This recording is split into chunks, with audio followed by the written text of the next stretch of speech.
the financial process is fundamental to promote the changes that we need on the planet as a whole. What we should do is really think and innovate the mechanisms of this high-level, innovative climate financing, nature-based, how they can really get onto the ground. How can we reach the municipalities? How can we reach the people? How can we reach the communities? First and foremost, we need to sort of really reframe our thinking around finance in terms of like looking at indigenous people and local communities as strategic partners in a way to sort of develop nature-based solutions and not necessarily as beneficiaries. What the South needs to do is create the so-called enabling conditions so that the money will flow. For example, we need land tenure, we need human capital, we need better infrastructure. If we, as Brazil, as other countries in the global South, promote the development of this infrastructure, of these enabling conditions, the money will flow. It's really important as we're leading up to COP to be talking about how indigenous communities are the stewards of the planet. They're the ones who have cared for the earth for so long.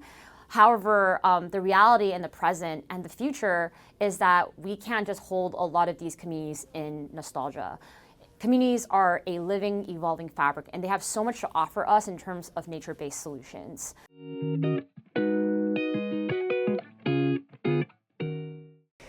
I think it's important to take the investor perspective. Increasingly, investors are actively interested in climate and nature positive and community positive investments.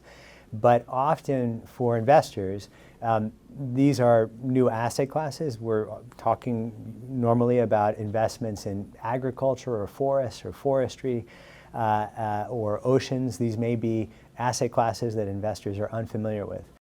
Governments can play a key role in addressing this by creating the environment that will attract investment through private capital, by regulating carbon markets, and by unlocking much needed resources to drive nature-based solutions. So by investing in nature, 30% of the mitigation effort on climate is going to come through nature, through investing on the ground in nature, with communities, with indigenous-led conservation, through supply chains, through companies caring more and understanding their impacts on nature, whether they are investing in supply chains which degrade nature or recover nature. To effectively scale land restoration, we need all sorts of finance. The enormity of the problem and the urgency of the solution is something that's undeniable at present. We need to mobilise as many resources as we possibly can. Philanthropy can play a very important role. It's not an enormous source of resources, but it's a means of taking risks. Philanthropy can take risks. It can be catalytic in bringing about the changes that we need.